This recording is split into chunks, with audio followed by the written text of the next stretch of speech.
silakan Bapak, waktunya 20 menit termasuk dengan pendalaman nanti.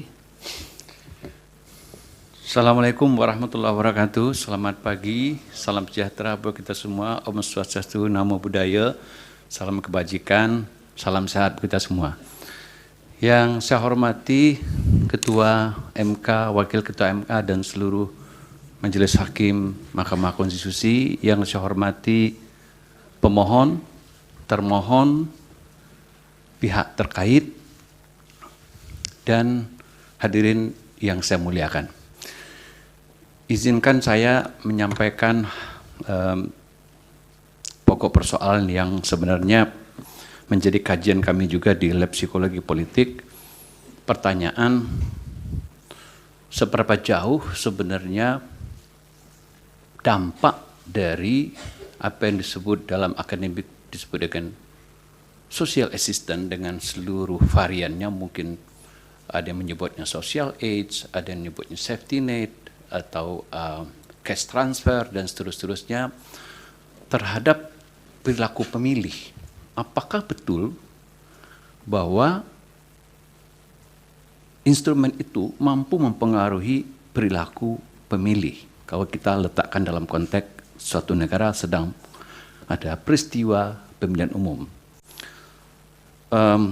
Tentu banyak studi yang bisa kita rujuk bahwa social assistance itu instrumen yang lazim dalam sebuah negara karena mungkin banyak pertimbangan seperti tadi, bahwa ini bagian dari juga safety net, bagian juga dari usaha untuk mengangkat orang-orang yang kurang beruntung, salah satu dan lain sebab, dan bantuan itu diberikan untuk sebagai buffering, nah sebagai bantuan untuk mencapai tujuan welfare.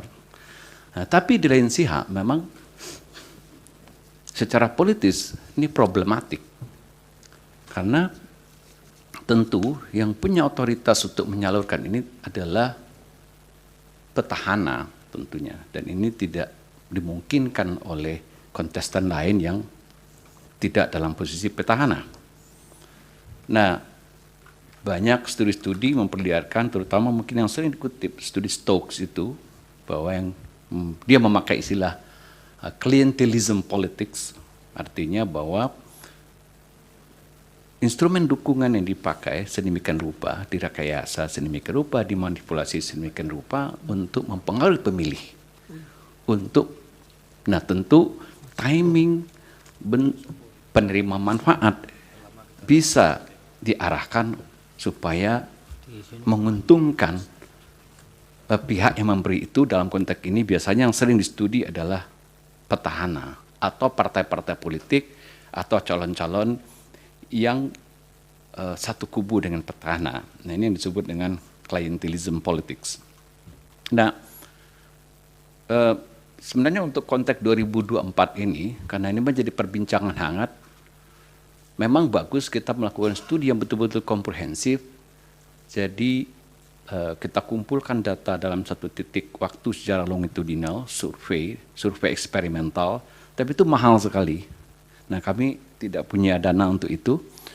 Ya strategi yang kami lakukan adalah melakukan apa yang sering dilakukan oleh akademisi, itu melakukan namanya meta-analysis atau meta-review. Apa yang disebut meta-analysis? Jadi kita mengumpulkan seluruh seluruh literatur terkait topik ini di seluruh dunia yang dipublikasi tentunya dengan keyword yang standar, yang social assistance, welfare program, political support, voting behavior, electoral support, dan seterusnya.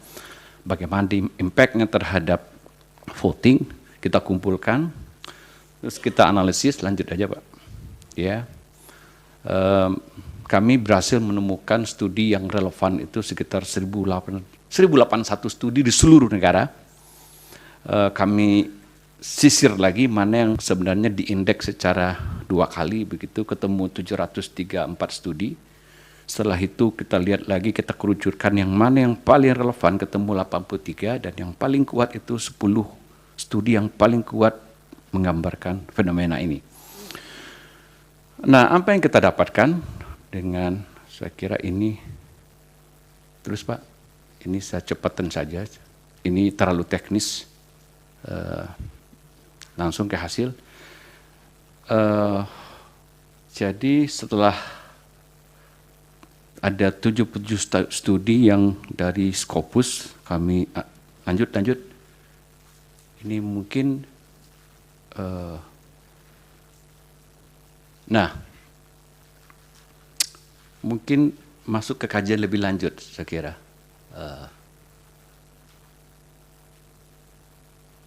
Ya, Bapak Ibu sekalian, karena waktunya terbatas, saya ingin menyimpulkan. Jadi secara umum, setelah kami lihat size effect namanya, jadi efek rata-rata dari seluruh studi yang kami kumpulkan, itu size effect-nya cukup moderat, artinya tidak terlalu tinggi, juga tidak terlalu rendah, berkisar antara sekitaran rata-ratanya 0,29. Artinya apa? Jadi kalau kita transform ini ke dalam bentuk variant accounted, gitu, apa namanya? Berapa banyak variabel yang menentukan pilihan orang. Jadi kalau itu 100%, kira-kira 29% itu disumbang oleh faktor social age ini. Tentu ada penyebab-penyebab lain, 71% orang memilih calon tertentu karena faktor-faktor yang lain. Misalnya faktor ketokohan, faktor dia suka, faktor seagama, faktor sosiologis, faktor dipengaruhi teman, faktor analisis dia terhadap kemampuan, faktor kampanye, dan seterusnya. Itu sumbangnya 79%, tapi 29% itu kira-kira disumbang oleh faktor penggelontoran bansos itu. Nah, ini studi di seluruh beberapa negara secara universal. Nah,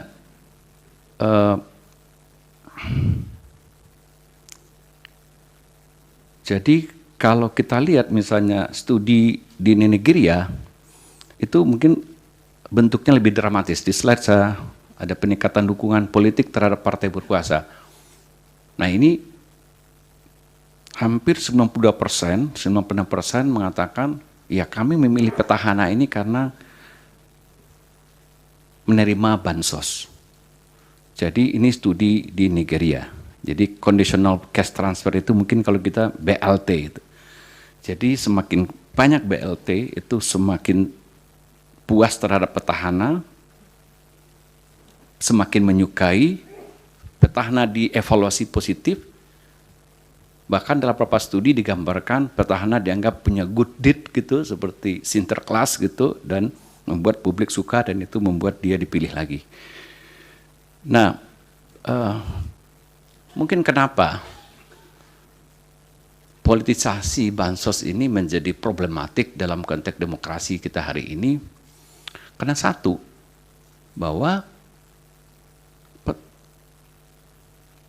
bansos ini hanya bisa dikendalikan oleh orang yang memegang otoritas, dalam konteks ini petahana. Jadi kalau kita andaikan petahana maju, mungkin dalam konteks sekarang orang akan challenge, lah petahana kan tidak maju.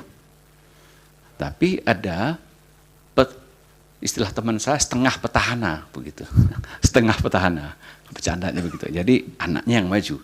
Dan tinggal dibangun bagaimana persepsi publik dibentuk bahwa setengah petahana juga mewakili petahana. Nah, di situ mekanisme psikologisnya berlangsung. Nah, kalau ini berhasil, tentu kepuasan terhadap petahana terkonversi kepada kepuasan terhadap setengah petahana yang sedang menjadi kontestasi hari ini. Nah, itu mekanismenya. Nah, kenapa problematik secara psikologis? Secara politik etis mungkin orang banyak mempersoalkan, karena ini menjadi tidak fair misalnya, bahwa yang bisa menggunakan, yang punya otoritas untuk menetapkan kapan bantuan sosialnya harus digelontorkan, berapa banyak, mekanisme seperti apa, waktunya kapan, itu tentu yang memegang otoritas, dalam konteks ini petahana. Itu sebabnya di beberapa tempat di luar negeri, seperti studi-studi yang saya rujuk tadi, yang kita analisis tadi, memang hasilnya cukup konklusif, ya. Ada kontribusi dari pengelotoran bansos terhadap keterpilihan terutama petahana yang angkanya ya cukup moderate gitu. Nah, tentu ini bervariasi dari satu tempat ke tempat lain. Nah, jadi mungkin pertanyaan tadi, apakah ini etis ketika misalnya oposisi atau challenger tidak punya kesempatan yang sama untuk menggunakan instrumen ini? Kedua, dari segi pematangan demokrasi, dari segi political behavior dari voter, dari pemilih, dari konstituen, ini menimbulkan semacam ketergantungan. Nah, di luar misalnya tadi peneliti lain juga melihat misalnya clientelism itu dalam konteks misalnya vote buying, tapi itu studi yang lain. Karena vote buying kalau bisa dibuktikan menyuap gitu untuk orang untuk memilih, itu masuk ranah pidana pemilu. Nah, tapi klientelisme memang terselubung, sulit dibuktikan secara pidana, kecuali sudah berbentuk tadi vote